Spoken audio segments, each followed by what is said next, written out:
Waitress donates blood to an emergency patient, unaware he's a billionaire, and return with a proposal. Hello everyone. Before we begin today's story, I have a small favor to ask.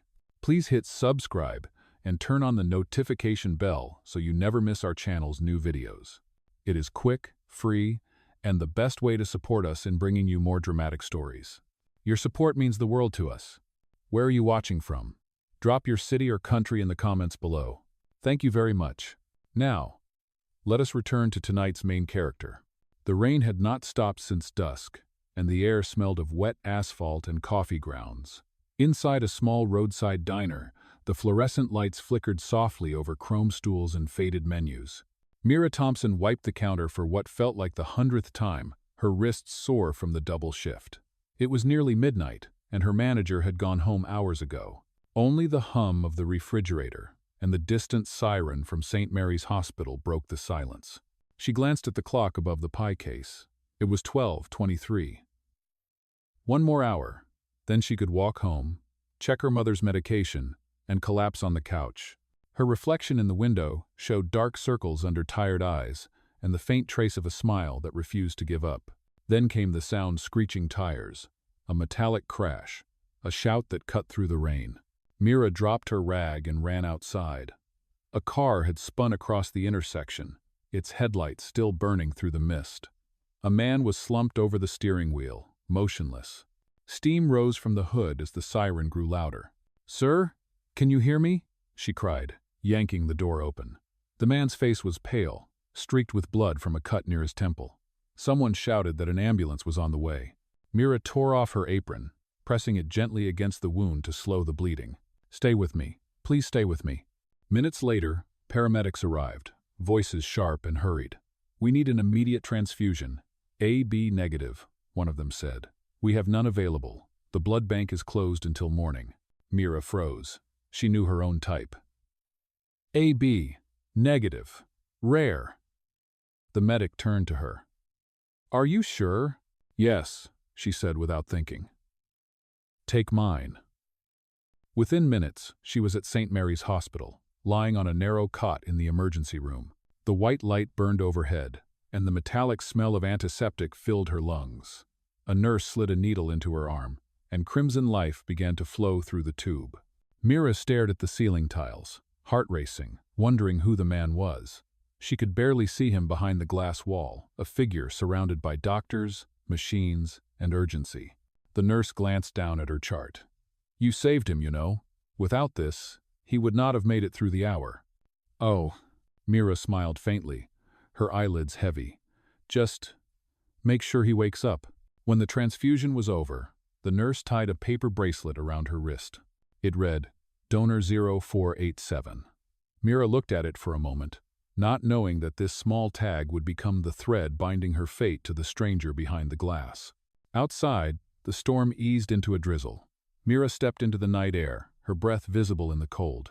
The city lights shimmered on the wet pavement, and for a brief second, she felt something she had not felt in months' hope. As she walked home through the quiet streets, she whispered to herself, "Whoever you are, just live. That is all I ask." The next morning, sunlight spilled weakly through the blinds of Mira's small apartment. The air smelled faintly of coffee and disinfectant. Her arm still throbbed where the nurse had inserted the needle, but it was the kind of ache that reminded her she had done something that mattered. She stood quietly in the kitchen, staring at the steam rising from her chipped mug. The walls were thin, and she could hear her neighbor's radio playing an old country song. Her mother coughed from the bedroom. "You are home late again, sweetheart." Mira forced a smile, carrying the mug inside. "Just overtime at the diner, Mom. Nothing to worry about." Her mother looked frail under the floral blanket, her oxygen tube glimmering in the light. "You are working too hard. You will make yourself sick." Mira brushed a loose strand of hair from her mother's forehead. "I am fine. The bills will not pay themselves." She tried to sound light, but the truth pressed heavy on her chest. Rent, medication, hospital installments, it all added up faster than her tips could cover. After checking her mother's pills, she glanced at the clock. It was nearly 9. Her next shift started in less than an hour. She grabbed her worn denim jacket, the same one she had owned since high school, and stepped outside. The chill morning air bit at her skin. On the bus ride to work, she stared out the window, watching the city roll by brick apartments, corner stores, people rushing to their own battles. At the diner, the smell of frying oil and coffee filled her lungs. "Morning, Mira," called Ben, the cook, flipping pancakes behind the counter. "Morning," she answered, tying her apron. "Busy already? You know it. The office crowd's hungry. By the way, there is some news. That car accident from last night, the guy survived. They said he is stable now." Mira paused, her heart skipping. "That is good," she said softly, almost whispering. "Really good." All day she moved between tables, balancing plates, refilling cups, smiling for customers who never looked up from their phones. But her mind drifted back to the hospital, to the still face behind the glass, to the small tag around her wrist. When she finally had a moment to breathe, she slipped into the staff room and pulled out the bracelet she had kept in her pocket. Donor 0487. The paper was creased now, edges slightly torn, but she could not throw it away. Somehow it felt important, as if that moment in the emergency room had connected her to something greater than herself. That evening, after another long shift, she stopped by St. Mary's Hospital again. The corridors were quiet, the lights dimmed for the night. She hesitated by the reception desk. "Excuse me," she said gently. "The man who came in from the car crash last night, how is he?" The nurse checked a chart. "Grant Whitmore. He made it through the surgery. Still unconscious, but stable." Grant Whitmore. The name echoed in her mind. It sounded familiar, like something she might have read in a headline or seen on a business page. But she shrugged it off, relieved that he was alive. "Thank you," she said, smiling faintly. "That is all I needed to know." Outside, the sky had turned a deep indigo. The city's lights shimmered on the wet pavement. Mira walked home slowly, passing the closed storefronts and glowing street lamps. Every ache in her body screamed for rest, yet something inside her glowed with quiet warmth. She thought of her mother's gentle warning that morning, of the stranger's pale face, and of the nurse's words. "You saved him, you know." Back at her apartment, she sank onto the couch and opened her old sketchbook. Between smudged pencil lines and faded doodles, she drew the scene she could not forget. A dark street, flashing ambulance lights, and a figure being lifted onto a stretcher. Underneath, she wrote one line: "Kindness can be its own miracle." Her phone buzzed with a reminder for tomorrow's early shift. She sighed, closed the book, and leaned back. The sound of rain returned, soft against the window pane. She whispered into the stillness, "Whoever you are, I hope you wake up and find your way." Little did she know, on the top floor of St. Mary's Hospital, monitors blinked softly around a man named Grant Whitmore. His heartbeat steadied, and one finger twitched ever so slightly, just enough to stir the sensors. A faint signal blipped across the nurse's screen, unnoticed for now, but it marked the beginning of something neither of them could yet imagine. Days passed, and life slipped back into its steady rhythm. The morning rush at the diner, the soft hum of the bus, the sound of her mother's television in the next room, it all blurred together. Yet Mira could not shake the memory of that hospital room, or the faint pulse she had seen on the monitor. Every night, before bed, she looked at the small paper bracelet lying on her nightstand. Donor 0487.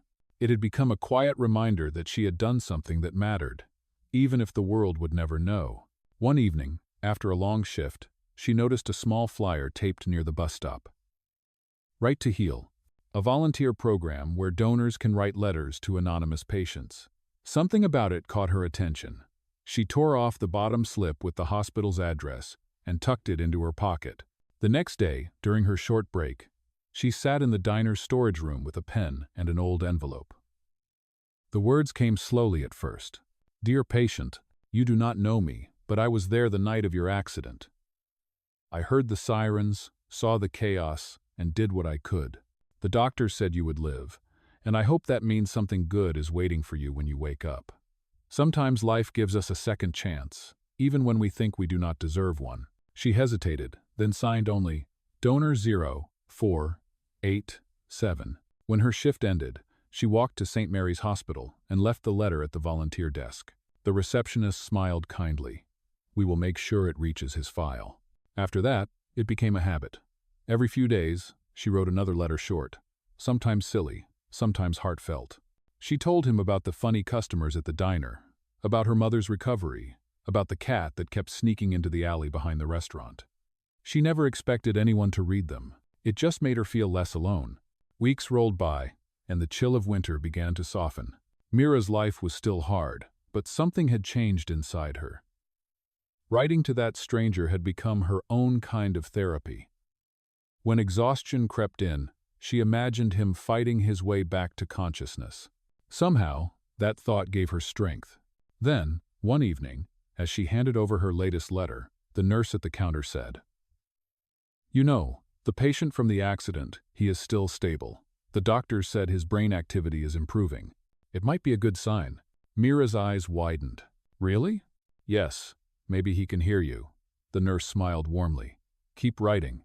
It might help more than you think." That night, Mira lay awake, staring at the ceiling. "Maybe he can hear you." The words echoed in her mind. She pictured the hospital room again, the soft beeping of machines, the still figure surrounded by sterile light. What if, somewhere deep inside, he really could hear her voice? A few days later, she returned to the hospital with another letter, but this time she lingered in the lobby. Curiosity tugged at her until she finally asked the nurse, "Would it be all right if I just saw him from the hallway? I promise I will not go inside." The nurse hesitated, then nodded. "As long as you stay quiet." Mira walked down the silent corridor. The air smelled faintly of antiseptic and lavender soap. When she reached the glass window of the private room, she stopped. There he was, the same man she had seen that stormy night.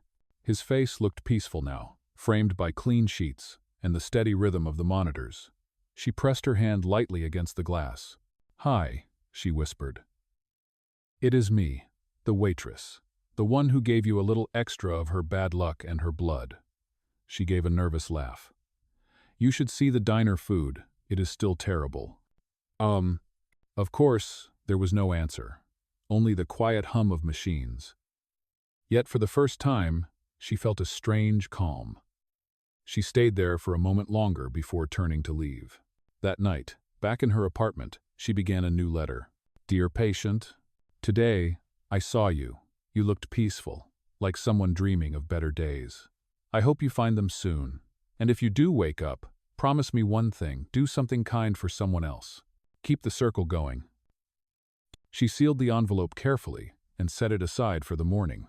At that same hour, on the top floor of St. Mary's Hospital, a small tremor ran through Grant Whitmore's fingers. His eyelids flickered just once, too faint for the night nurse to notice. The monitor beeped a little faster, then steadied again. Deep within the silence of his unconscious mind, a soft voice echoed, gentle, familiar, and full of warmth. It was Mira's voice, carried through the memory of her letters, guiding him slowly toward the light. Morning sunlight crept through the blinds of St. Mary's Hospital, painting thin gold lines across the quiet room. The rhythmic beeping of the heart monitor echoed like a soft metronome. Nurse Anna Reyes, who had just begun her shift, checked the patient chart and froze for a second. The readings looked stronger than before, brain activity, reflexes, oxygen levels all slightly higher. She frowned, half afraid to believe what she was seeing. Inside the room, Grant Whitmore's hand twitched again, this time unmistakably. His fingers curled slowly, like someone reaching through a dream. Anna called out to the attending physician, and soon the room filled with quiet urgency. Electrodes, monitors, doctors, whispering medical terms that only half registered in her mind. "His reflexes are returning," one said. "He might be responding to external stimuli." Later that day, Mira arrived with another letter. The nurse at the desk recognized her and smiled. "You have good timing. Something is changing." "He moved his hand this morning." Mira's breath caught. "He moved?" "Yes. It could mean his brain is starting to reconnect." She nodded slowly, clutching the envelope to her chest. "Then I will keep writing," she said softly. As the week went on, the changes became more visible. A flutter of eyelids, a faint movement of his lips. The doctors began adjusting his therapy schedule. Mira wrote every night, sometimes sitting by the window of her apartment, sometimes in the quiet corner of the diner after closing.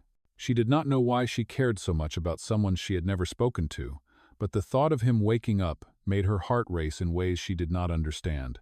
Then one Sunday morning, as the city outside stirred awake, the impossible happened. Grant's eyes opened, slowly, weakly, but undeniably. The light was blinding at first, the world hazy and unfamiliar. The steady beeping of the monitor merged with the distant echo of a voice, soft, female, comforting. "You should see the diner food. It is still terrible." He tried to speak but only managed a faint sound. The nurse rushed in, her voice trembling. "Doctor! He is awake!" In the hours that followed, doctors and staff surrounded his bed, testing reflexes, asking questions. Grant could not remember much flashes of headlights, the scream of tires, then darkness. When they asked if he remembered who he was, he whispered hoarsely, "Grant Whitmore." The name rippled through the staff like electricity. The billionaire, the man from the headlines, the patient who had been asleep for months had finally returned to life. When the room cleared, he lay quietly, eyes fixed on the ceiling. His throat ached, but his mind buzzed with fragments of warmth against his skin. A gentle voice telling him to live, the faint scent of coffee and rain. None of it made sense, yet it felt more real than the sterile walls around him. On a nearby table lay a small stack of envelopes, neatly tied with a white ribbon. The nurse smiled as she adjusted his IV. "Those letters are from a volunteer donor," she explained. "She wrote to you every week." Grant turned his head weakly toward the pile. "Who?" he whispered. The nurse hesitated. "We only know her code, donor 0487. He stared at the envelopes for a long moment, then murmured, "Can you read me one?" She opened the top letter carefully and began to read aloud. The words flowed through the room like sunlight breaking through fog, kind, funny, human. As the sentences reached his ears, something inside him stirred. He remembered a whisper in the dark, a hand against his cheek, and the feeling that someone out there had refused to give up on him. By the time the nurse finished, Grant's eyes were wet with silent tears. "I need to meet her," he said quietly, his voice still fragile but steady. "I need to thank her." Oh, and somewhere across the city, Mira felt an unexplainable pull in her chest, as if the air itself had shifted like a thread that had been stretched between two hearts was suddenly alive again, vibrating with hope. The next few weeks at St. Mary's Hospital felt like watching spring return after a long winter. Grant Whitmore's recovery amazed everyone. Physical therapy sessions began gently, first guiding his hands to hold a cup of water, then teaching his legs to bear weight again. Each small victory was met with quiet applause from the nurses who had watched over him for months. Still, Grant's world was a blur of faces and fragmented memories.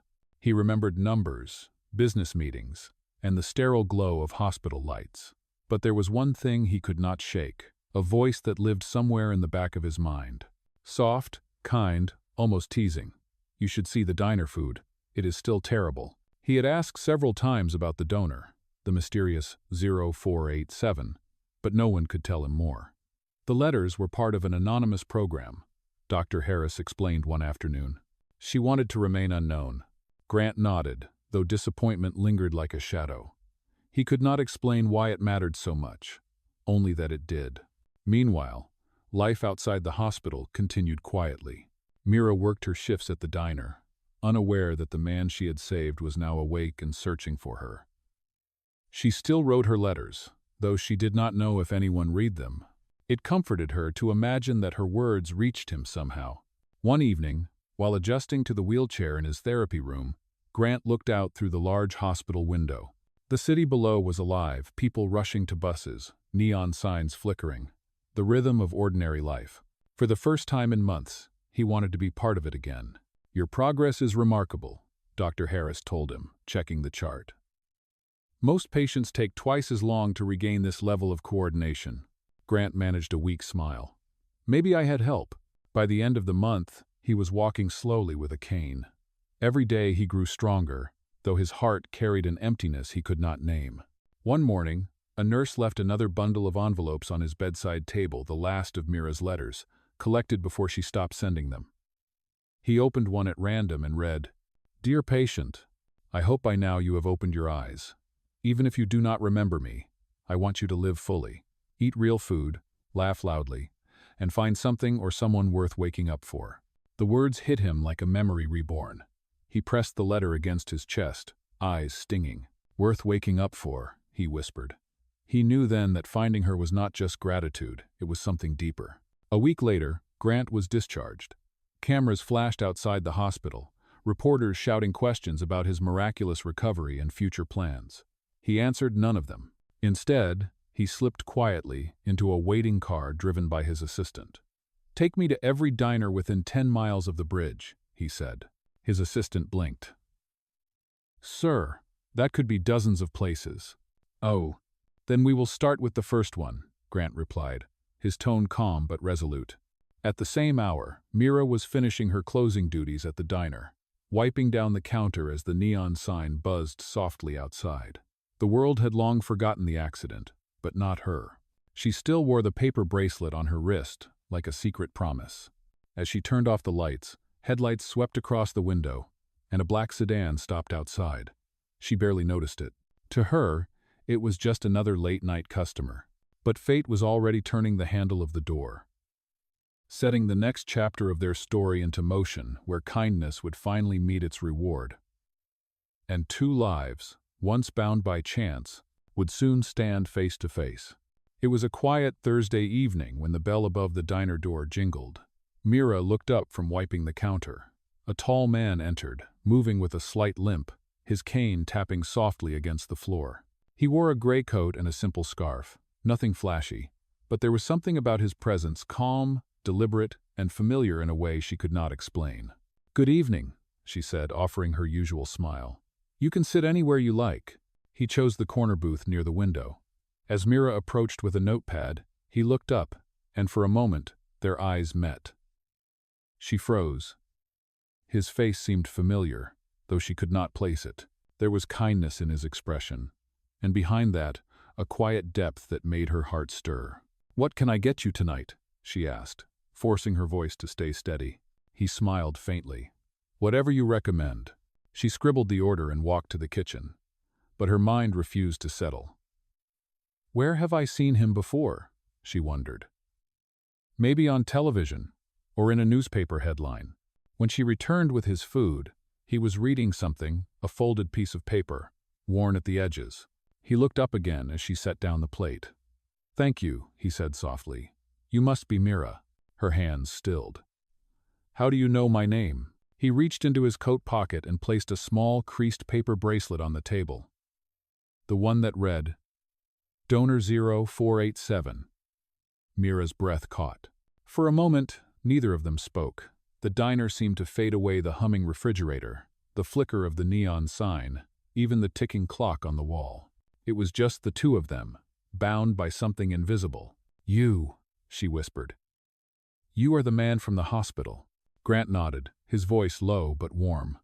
"You saved my life. I have been looking for you since the day I woke up." Mira's eyes filled with tears. "I never thought I would see you again. I just wanted you to live." That was enough. He smiled gently. "It was not enough for me. I wanted to thank the person who gave me a second chance." She sat down slowly across from him. "You read the letters?" "Every one of them," he said. "Your words were the first sound I remember. They reached me before I opened my eyes." Mira blinked back tears. "I did not think anyone would ever read them." "They saved me," Grant said simply. "You saved me more than the doctors ever could." Silence settled between them, heavy but comforting. Then Mira spoke, her voice barely above a whisper. "So, what now?" Grant studied her face for a long moment. "Now, I get to start over. And I would like to start by knowing the woman who reminded me what being alive means." Mira looked down, flustered, her cheeks warm. "I am just a waitress." "You are the reason I am still breathing," he said. "That is more than anyone has ever been." He left a generous tip on the table and rose slowly, leaning on his cane. "I will come back tomorrow, if that is all right." She nodded, speechless, as he walked out into the night. When the door closed, Mira pressed the bracelet to her chest. Outside, she could still see him through the glass standing in the glow of the streetlights, looking back once before disappearing into the city. Her heart beat wildly, caught between disbelief and hope. She had given a stranger her blood. She never expected to find her heart following after it. Grant returned to the diner the next day, just as he had promised. He arrived quietly, wearing the same gray coat, but this time his steps were steadier. Mira was refilling sugar jars when she saw him. Her heart leapt before she could stop it. He smiled, and for the first time, she allowed herself to smile back fully. They began talking during her short breaks, nothing dramatic, just small pieces of two very different lives, gently fitting together. He told her that he had once worked in business, though he never mentioned how large his world had been. She told him about her mother, her shifts, and the dream she had of opening a small cafe that served free coffee to those who could not afford it. "You believe in giving," he said one evening as the sun dipped below the horizon. "Even when you have almost nothing." Mira shrugged lightly. "Kindness is not a luxury, it is survival." Her words hit him harder than he expected. But outside that quiet world they were building, something darker was stirring. Grant's assistant had been contacting him urgently, warning that his company was in turmoil. His younger half-brother, Nathan Whitmore, had taken control during his coma and was preparing to make the change permanent. Grant finally met with his assistant in private. "Nathan tampered with my car," the man said grimly, sliding a folder across the table. Inside were photos, bank transfers, forged signatures, and maintenance reports from the night of the crash. "He wanted you gone for good." End of trouble. Grant's hands trembled as he read the evidence. The betrayal burned deep. But beneath the anger was something else. Fear that the truth would hurt Mira. She still thought he was an ordinary man, and he was not ready for her to see the world he came from. That night, Mira found him sitting alone at the booth they always shared. His usual calm was gone, replaced by a distant look. "You are somewhere else tonight," she said softly. "Is everything all right?" He forced a small smile. "Just thinking about how fast life can turn. One moment you are asleep, the next you are trying to figure out who you can trust." She reached across the table, touching his hand gently. "You can trust me." He looked at her, eyes clouded with conflict. "I know. That is what scares me." The next morning, reporters flooded the front page with headlines "Grant Whitmore returns, corporate scandal looms." Mira saw his photograph printed beneath bold letters and felt the ground shift beneath her feet. The man she had fed coffee to, the man she had thought was just another stranger trying to heal, was the billionaire from every news channel. When he arrived at the diner later that day, she stood behind the counter, the newspaper trembling in her hands. "You lied to me," she said quietly. "All this time." "I never lied," Grant said, his voice steady but pained. "I just wanted to be someone real, not a headline." "You should have trusted me," she whispered. "I did not save your life for what you own. I did it because it was right." The silence between them was heavier than any argument. Finally, she took off her apron and placed it on the counter. "I cannot do this," she said. "I do not belong in your world." Grant reached out, but she stepped back. "Mira, please." She shook her head, tears glimmering in her eyes. "Find your justice, Grant, but do not come looking for me until you remember who you were before the money." Then she turned and walked out into the night. The diner bell rang once, then stilled. Grant stood frozen, his heart breaking quietly as the truth settled in. For the first time since waking up, he felt truly lost, not in body, but in soul. Days turned into weeks, and Grant's life became a whirlwind of board meetings, investigations, and public scrutiny. Nathan's betrayal was exposed in court, and the evidence left no room for doubt. The verdict came swiftly: embezzlement, fraud, and attempted murder. Justice was served, but victory felt hollow. Grant had cleared his name. Yet every night when he returned to his penthouse, silence was the only thing that greeted him. He stood by the window, overlooking the city lights, clutching the last of Mira's letters. The words she had written echoed in his mind. "Do something kind for someone else. Keep the circle going." He realized then that real healing was not about revenge or reclaiming power. It was about gratitude, about carrying forward the kindness that had saved him. And he knew exactly how to begin. 2 months later, a modest storefront opened on the corner of Oak Ridge Avenue. Above the door, a simple wooden sign read, "Project 0487, Free Care Cafe." Inside, the walls were painted warm yellow, and every table had a small card that said, "Kindness served here." The cafe provided free meals for the homeless and healthcare vouchers for families in need. It was funded entirely by the Whitmore Foundation, but Grant refused to put his name on the sign. He only wanted one person to see it. One chilly afternoon, Mira walked by the new cafe on her way home from the grocery store. She stopped short when she saw the sign. Her heart skipped as she read the number, 0487.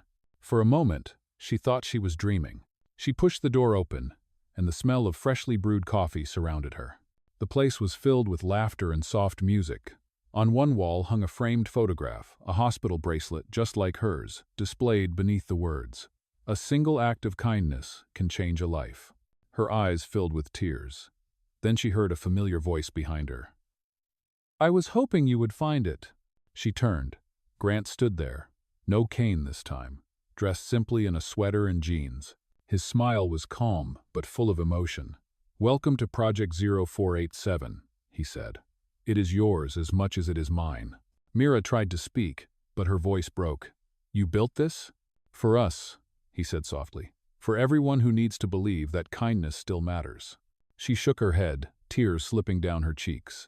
"You did not have to do this for me." "I did not," Grant replied. "I did it because you reminded me of who I was before the world told me who I had to be." "Oh." They stood in silence for a moment, surrounded by the hum of conversation and the warmth of something greater than both of them. Then Grant reached into his pocket and held out the old paper bracelet.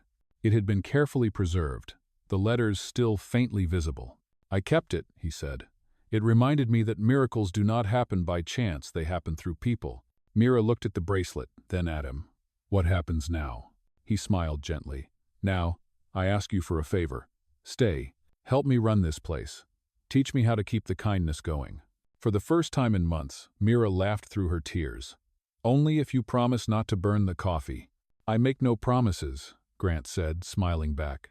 Outside, the evening sun dipped low, casting golden light across the cafe's windows. Inside, two people who had once been strangers stood together again, proof that healing does not come from medicine alone, but from hearts brave enough to care. A year later, the cafe on Oak Ridge Avenue had become a landmark of hope in the city. Every morning, its doors opened to the smell of freshly baked bread and the laughter of volunteers. People from every walk of life came for food, coffee, or simply a kind word. On the back wall, the framed paper bracelet still hung where everyone could see it, the words, "Donor 0487, glowing softly beneath the light. Mira now managed the cafe full-time. Her once tired eyes sparkled with confidence. She had hired a small team, taught cooking classes on weekends, and organized free health checkups in partnership with St. Mary's Hospital. It was no longer just a cafe, it was a living promise. Grant often arrived early, carrying boxes of supplies or helping wipe down tables. Gone was the sharp businessman who had once lived behind glass towers. He was lighter now, softer, his laughter genuine. Sometimes, when no one was watching, he would stand near the bracelet and whisper, "Thank you," as if it were a prayer. One crisp autumn evening, the cafe closed early for a private event. Candles flickered across the tables, and soft music floated in the air. Mira wore a simple ivory dress, her hair loosely tied back. The volunteers had insisted on helping decorate, stringing fairy lights across the ceiling. Grant stepped forward, dressed in a dark suit, his eyes filled with something both nervous and certain. "Mira," he said, his voice steady but tender, "this place began because of you. You gave me back my life, and every person who walks through those doors is proof of what you taught me, that kindness is not weakness, it is strength." Mira smiled, her throat tightening. "You gave it meaning, Grant. You turned survival into something beautiful." "Ah." He reached into his pocket and pulled out a small velvet box. "I once thought healing was about fixing what was broken," he said. "But you showed me it is about building something new. So I want to build the rest of my life with you." Gasps and quiet cheers filled the room as he knelt and opened the box. Inside was a simple gold ring, engraved with the number 0487. Mira covered her mouth, tears spilling down her cheeks. "Grant," she whispered, "are you sure?" He smiled gently. "I have never been more sure of anything." She nodded, her voice trembling. "Then yes." Applause and laughter erupted around them. Grant slipped the ring onto her finger, and for a moment, the world seemed to hold its breath.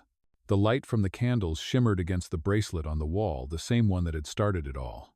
Later that night, as the guests left and the cafe grew quiet, Mira and Grant stood together by the window, watching the city lights. "You know," she said softly, leaning her head on his shoulder, "you never told me what the W in your foundation's name stands for." He smiled. "Whitmore," he said, then paused. "But I like to think it stands for we, because none of this would exist without you." She laughed quietly. "Then we it is." Oh.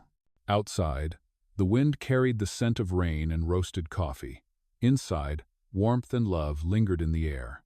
The camera of life panned slowly away, two souls standing side by side, healed not by wealth or miracles, but by kindness that refused to give up.